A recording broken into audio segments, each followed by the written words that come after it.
नमस्कार फ्रेंड्स, जैसा कि 1 अप्रैल क्रॉस कर गया है, जितने स्टूडेंट्स जो गवर्नमेंट जॉब का तैयारी कर रहे हैं, चाहे सेंट्रल लेवल का हो या फिर बिहार स्टेट का हो या फिर अदर डिस्ट्रिक्ट अदर स्टेट के आप हैं, तो आपको नया सेशन मतलब फाइनेंशियल ईयर होता है एनसीएल और ओबीसी के लिए। तो नया ओबीसी आपको हर एक साल बनवाना होता है, तो उसके लिए आपको इनकम अप्लाई करना पड़ता है। इनकम कैसे अप्लाई करते हैं उसका मैंने एक वीडियो बनाया है, आई लिंक में आपको दिख रहा होगा, वहां से आप डायरेक्ट उस वीडियो को देख सकते हैं। अभी इस वीडियो में मैं बताऊंगा कास्ट सर्टिफिकेट, रेसिडेंस सर्टिफिकेट और इनकम सर्टिफिकेट भी बता दूंगा कि कैसे अप्लाई करते हैं, क्या क्या डॉक्यूमेंट्स लग रहा है, नया नियम जो आया है उसके तहत आपको कौन कौन सा डॉक्यूमेंट देना होगा। अगर आप रेंटर हैं, बिहार में हैं और आपके पास अपना जमीन नहीं है, ग्रामीण क्षेत्र वाले लोगों के पास तो लगभग जमीन होता है, लेकिन जो शहर में रहते हैं उनके पास अपना जमीन बहुत लोगों के पास नहीं होता है, तो कैसे आप अपना रेसिडेंस सर्टिफिकेट, कास्ट सर्टिफिकेट बनाएंगे नए नियम के अनुसार, वो आपको पता चलेगा हमारे वीडियो में। और इनकम का भी पता लास्ट में पता चल जाएगा कि इनकम में क्या क्या डॉक्यूमेंट लग रहा है। अगर आपके पास खतियान नहीं है, जमीन का कोई पेपर नहीं है, उसके अलावा क्या क्या डॉक्यूमेंट्स है यहाँ पे जो आप उस डॉक्यूमेंट को लगाकर आप अपना जाति निवास इनकम तीनों बना सकते हैं। जाति निवास इनकम बनता है, उसके बाद आपको एनसीएल और ओबीसी अप्लाई करना पड़ता है। तो यहाँ पे दो चीज हो जाता है। अगर आपका इनकम, अगर आपने कास्ट और रेसिडेंस 2024-2025 का भी है आपका, तो आपको नया कास्ट बनाने का जरूरत नहीं है, लेकिन आपको इनकम हर एक साल नया बनाना होता है। इनकम का जो डेट होता है, क्रूशियल डेट 1/4, मतलब किसी भी ईयर में हो आप, 1/4 मतलब 1 अप्रैल के बाद आपको नया इनकम अप्लाई कर लेना है। उसी के बेसिस पे अगर आप नया एनसीएल या ओबीसी बनाते हैं तो उसी के बेस पे अप्लाई होता है नया इनकम। अगर आप अप्रैल के पहले ओबीसी अप्लाई कर रहे हैं तो आपके पास जो भी पुराना होगा वो चल जाएगा, मतलब उस ईयर का होना चाहिए। तो अगर आप अप्रैल के बाद कर रहे हैं तो जिस करेंट ईयर में आप हैं उस ईयर का आपके पास एनसीएल होना चाहिए, यानी 1 अप्रैल के बाद का होना चाहिए। ये ध्यान में आप रखिएगा, सिर्फ इनकम नया होना चाहिए। कास्ट और रेसिडेंस अगर पुराना है तो भी आप फॉर्म एनसीएल और ओबीसी दोनों अप्लाई कर सकते हैं, कोई प्रॉब्लम नहीं होता है। अगर आपको लगता है कि हमको नया अप्लाई करके करना है तो उसके लिए भी है। और अभी मैं इस वीडियो में बताऊंगा कि नया कास्ट सर्टिफिकेट, नया रेसिडेंस सर्टिफिकेट और नया इनकम सर्टिफिकेट कैसे बनेगा, कैसे अप्लाई होगा, क्या क्या डॉक्यूमेंट्स लगेगा, अगर आप रेंटर हैं तो आपका कैसे फॉर्म भराएगा, वो सारा चीज। वीडियो को शुरू करते हैं, ज्यादा देर ना करते। फॉर्म को भरने के लिए आपको गूगल पे आना होगा। गूगल पे आप टाइप करेंगे सर्विस ऑनलाइन या RTPS 2, तो आपके सामने जो पहला लिंक आएगा वहां पे आपको रजिस्टर करना पड़ेगा। मोबाइल नंबर, ईमेल आईडी से रजिस्टर कर लेंगे, या फिर आप रजिस्टर नहीं भी करते हैं तो आप जैसे ही वेबसाइट पे आते हैं, RTPS के वेबसाइट पे मैं दिखा दे रहा हूँ आपको, देखिए मैं सीधा दिखा दूँ। RTPS लिखा, RTPS 2 आ गया यहाँ पे आपको सामान्य प्रशासन विभाग दिखेगा। आवासीय प्रमाण पत्र अगर आपको करना रहेगा, रेसिडेंस सर्टिफिकेट तो यहाँ पे, जाति प्रमाण पत्र के लिए यहाँ पे, और इनकम के लिए यहाँ पे, और एनसीएल और ओबीसी के लिए यहाँ से, ईडब्ल्यूएस के लिए यहाँ से। तो कैसे अप्लाई करेंगे, क्या क्या डॉक्यूमेंट्स लगता है, तो मैंने ये बता दिया। तो अभी मैं आप लोगों को रेसिडेंस सर्टिफिकेट अप्लाई करके दिखाता हूँ कि रेसिडेंस सर्टिफिकेट अप्लाई करने में क्या क्या डॉक्यूमेंट्स मांगा जा रहा है, कास्ट सर्टिफिकेट अप्लाई करने में क्या क्या डॉक्यूमेंट्स मांगा जा रहा है। वीडियो को पूरा देखिएगा, आपको बारीकी से अच्छे से पता चल जाएगा।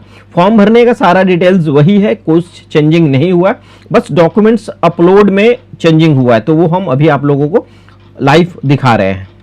देखिए मैं सीधा आपको यहीं पे आपका भी टाइम बचेगा और हमारा भी टाइम बचेगा, आपका ही ज़्यादा टाइम बचेगा। हमारा तो क्या है, मैं तो वीडियो बनाता, वीडियो आप लोग लंबा देखते हैं तो फ़ायदा हमें ही होता, लेकिन हमें फ़ायदा से कोई मतलब नहीं, हमें फ़ायदा सिर्फ आपका चाहिए। तो मैंने डायरेक्ट यहाँ पे आ गया कि डॉक्यूमेंट्स क्या क्या लगेगा। देखिए यहाँ पे रेसिडेंस सर्टिफिकेट के लिए, आवास प्रमाण पत्र के लिए क्या क्या डॉक्यूमेंट्स आपको लगेगा। अगर आप रेंटर हैं तो आपको कौन सा डॉक्यूमेंट्स होना चाहिए, तो देखिए राजस्व अभिलेख, खतियान, दान पत्र, भूमि संबंधी दस्तावेज। भूमि संबंधी दस्तावेज में जैसे रसीद वगैरह होता है उससे भी हो जाएगा। राजस्व अभिलेख, भूमिहीनों को आवंटित जमीन से संबंधित अभिलेख, उससे भी हो जाएगा।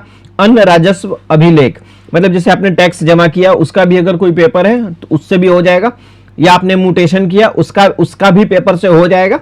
और उसके बाद राशन कार्ड, निर्वाचन पहचान पत्र, विद्युत इलेक्ट्रिसिटी बिल और टेलीफोन बिल। तो टेलीफोन बिल अभी के समय में बहुत कम लोगों के पास होता है, ज्यादातर लोगों के पास राशन कार्ड और वोटर आईडी कार्ड, ये दो चीज आपको मिल जाएगा। और जिनके पास अपना मकान है उनको तो इनमें से कोई एक ना एक डॉक्यूमेंट तो होगा ही, क्योंकि हर एक साल टैक्स जमा करते होंगे।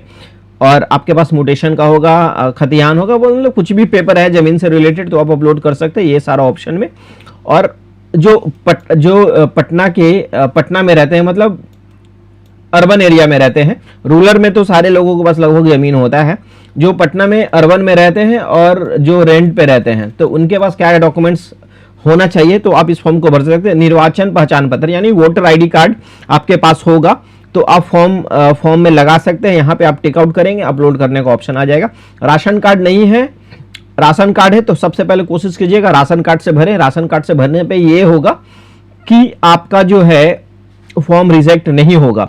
इन केस कभी कभी ऐसा होता है कि आप पहले कहीं और रहते थे तो राशन कार्ड पे वो एड्रेस है और आप जो अभी अप्लाई कर रहे हैं निवास, उसका कुछ एड्रेस और है, तो उसके लिए आपको सपोर्टिंग डॉक्यूमेंट्स लगाना पड़ेगा। तो आपने पिछले साल अगर कोई निवास सर्टिफिकेट अप्लाई किया होगा तो उसको भी अटैच कर दीजिएगा, साथ ही साथ आधार कार्ड के साथ अटैच कर दीजिएगा, तो आपका फॉर्म 100% रिजेक्ट नहीं होगा और बन के आ जाएगा। और देखिए यहाँ पे विद्युत पत्र, इलेक्ट्रिसिटी बिल भी लगभग के पास होता है। इलेक्ट्रिसिटी बिल उन्हीं के पास होता है जिनका अपना मकान होता है, तो ये अपना मकान वाले लोगों के लिए हो गया। जो रेंट पे रहते हैं उनके पास दो ही ऑप्शन है यहाँ पे, राशन कार्ड और वोटर आईडी। अगर ये दोनों में से कोई आपके पास नहीं है, मतलब दोनों में से कुछ भी आपके पास नहीं है, तो आप यहाँ पे कोई ऑप्शन नहीं है, तो फॉर्म भरने के लिए आपको करना क्या होगा, आप इन सब में से एक जो है उस पर एक टिक लगा दीजिएगा, निर्वाचन पहचान पत्र पे टिक लगा के, और आधार कार्ड के साथ आप अपना पुराना वाला निवास अटैच करके अपलोड कर दीजिएगा। और एक कॉलम और बचेगा, उसमें आधार कार्ड या फिर कोई और एड्रेस प्रूफ, जैसे बैंक का कोई एड्रेस हो गया, तो वो जिसमें आपका फोटो हो वो आप अपलोड कर सकते हैं। तो इस बात का ध्यान रखिएगा, नहीं तो आपका फॉर्म रिजेक्ट हो जाएगा। अप्लाई करने के बाद अगर आपके पास जैसे राशन कार्ड और निर्वाचन पहचान पत्र नहीं था, दूसरे कंडीशन में मैंने बताया आधार कार्ड और पुराना वाला निवास अपलोड करने के बाद आपको जैसे फॉर्म आपने अप्लाई कर लिया तो आप आपका जो ब्लॉक है वहां जाके वेरीफाई करवा लीजिएगा। वहां जो सपोर्टिंग डॉक्यूमेंट्स दिखाने को बोला जाएगा वो आप वहां दिखाएंगे तो आपका फॉर्म रिजेक्ट नहीं होगा। अब इनकम और कास्ट सर्टिफिकेट का क्या प्रोसीजर है वो भी आपको मैं डायरेक्ट अभी दिखाता हूं, वीडियो पे बने रहिएगा। और कास्ट सर्टिफिकेट के लिए देखिए यहाँ पे लिखा हुआ है, जाति प्रमाण पत्र के साक्ष्य हेतु आवेदक आवेदिका के पिता एवं पूर्वज का निमांकित अभिलेख समुचित माने जाएंगे। तो कास्ट सर्टिफिकेट के लिए आपको क्या क्या डॉक्यूमेंट्स देना है, तो अब देख लीजिए कास्ट सर्टिफिकेट के लिए क्या क्या डॉक्यूमेंट्स देना है। राजस्व अभिलेख, खतियान, दानपत्र, भूमि संबंधी दस्तावेज, भूमिहीनों को आवंटित संबंधित अभिलेख, अन्य राजस्व अभिलेख और राजस्व अभिलेखों के मतलब कास्ट सर्टिफिकेट के लिए ना वोटर आईडी दिया गया है ना राशन कार्ड दिया गया है। तो कास्ट सर्टिफिकेट के लिए सिर्फ जमीन का पेपर है तभी आप अप्लाई कर सकते हैं, अन्यथा आपको अप्लाई करने का, यहाँ अपलोड करने का कोई ऑप्शन नहीं दिया गया है। ना वोटर आईडी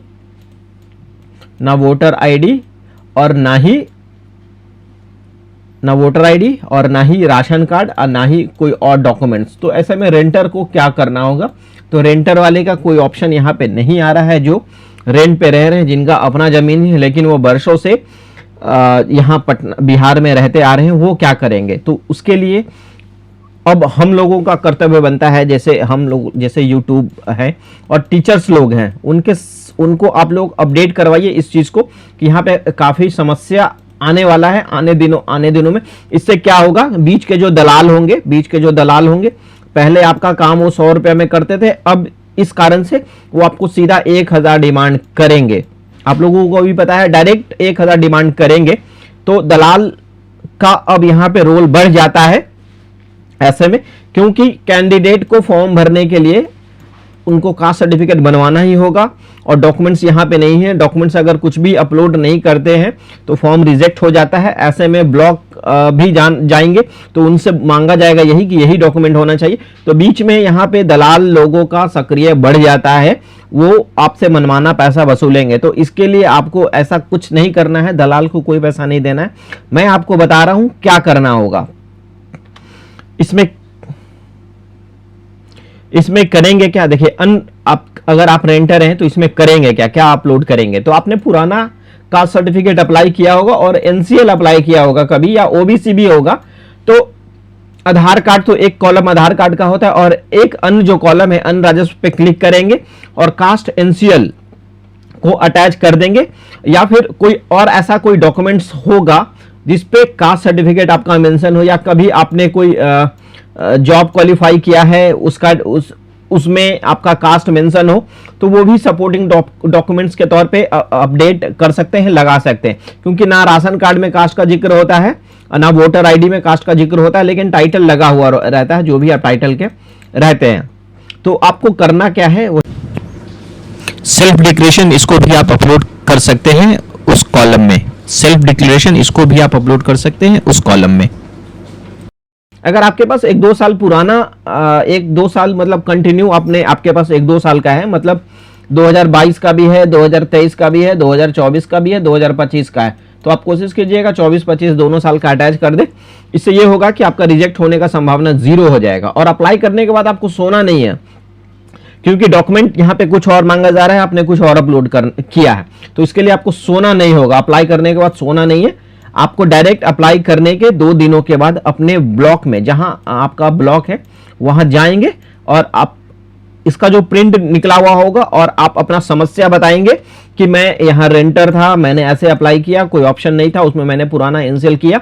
अगर कर्मचारी नहीं मानेंगे तो आप सीओ से मिलिएगा, सीओ ऑफिस वहीं पे राजस्व अधिकारी जो होते हैं आरओ से मिलिएगा, वहां उनको बताइएगा, तो वो आपका अप्रूव कर देंगे सपोर्टिंग डॉक्यूमेंट्स देखने के बाद। मैंने खुद ही आरओ से बात किया है, तभी मैं आप लोगों को ये बता रहा हूं। तो आप अपने आरओ चैम्बर में जाएंगे, अगर आपके कर्मचारी नहीं अप्रूव करते हैं तो सीधा आरओ चैम्बर में जाइएगा, एप्लीकेशन एक एप्लीकेशन लिख लीजिएगा और अपना समस्या बताइएगा, वो जरूर अप्रूव कर देते हैं। तो ये चीज है। आप अगर रेंटर है तो थोड़ा सा परेशानी उठाना पड़ेगा, लेकिन दलाल के चक्कर में आपको नहीं पड़ना है, 1000 रुपया बर्बाद नहीं करना है। चाहे जितना भी वो पैसा मांगते हैं आपको नहीं देने का जरूरत है, आप खुद से अप्लाई कीजिएगा। और किसी भी काम के लिए दलाल को पैसा देने का जरूरत नहीं होता है, हम लोग आपके लिए हैं, सपोर्टिंग में है, आपको बताएंगे, बस वही फॉलो करना है। मैंने निवास बता दिया और कास्ट भी बता दिया कि आपको क्या करना है, अगर रेंटर है तो आपको क्या करना है। ये 2 चीज हो गया। और तीसरा अब इनकम का भी मैं बता ही दे रहा हूं कि इनकम में क्या क्या डॉक्यूमेंट्स लगता है।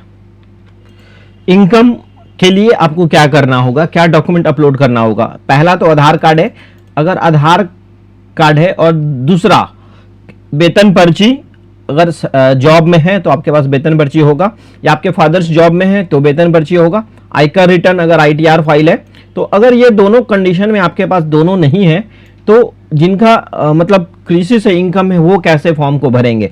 तो देखिए, इसके लिए अन्याय अभिलेख लिखा हुआ है, इससे बच्चे कंफ्यूज कर जाते हैं। अन्याय की जगह अन्य होना चाहिए था यहाँ पे, अदर डॉक्यूमेंट्स।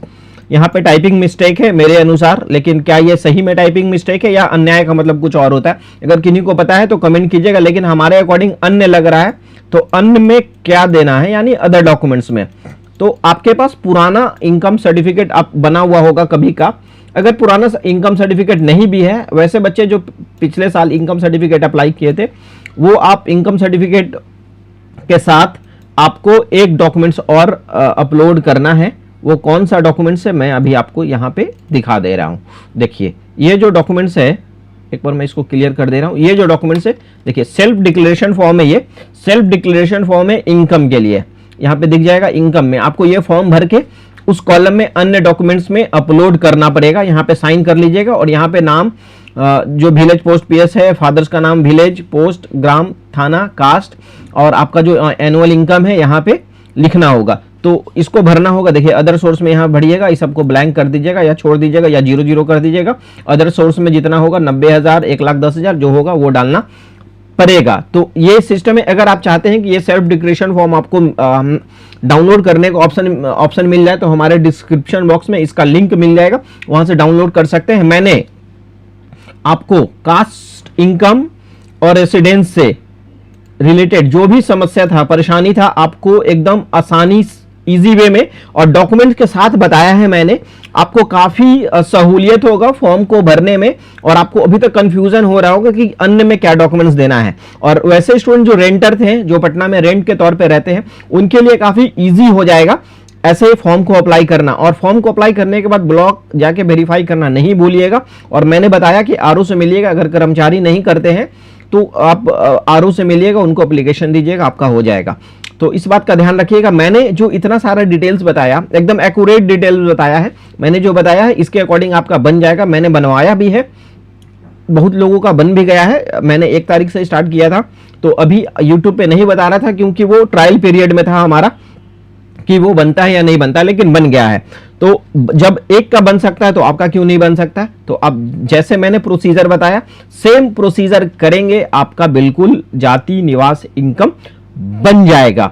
अगर हमारा वीडियो इंफॉर्मेटिव लगा, फायदा हुआ हमारे वीडियो से, तो वीडियो को लाइक जरूर कर दीजिएगा। चैनल पे नए हैं तो सब्सक्राइब जरूर कर दीजिएगा। और अगर इस तरह का अपडेट्स किन्हीं और स्टूडेंट्स को चाहिए, आपके फैमिली मेंबर में कोई होंगे जाति, निवास, इनकम बनाने के लिए परेशान है और दलाल के चक्कर में नहीं पड़े, उसके लिए इस वीडियो को उनके साथ शेयर भी कर दीजिएगा। ऐसा ही अपडेट्स हमारे चैनल पे आपको हमेशा मिलता रहता है। मिलते हैं नेक्स्ट वीडियो में, तब तक के लिए धन्यवाद। जय हिंद, जय भारत, गुड लक।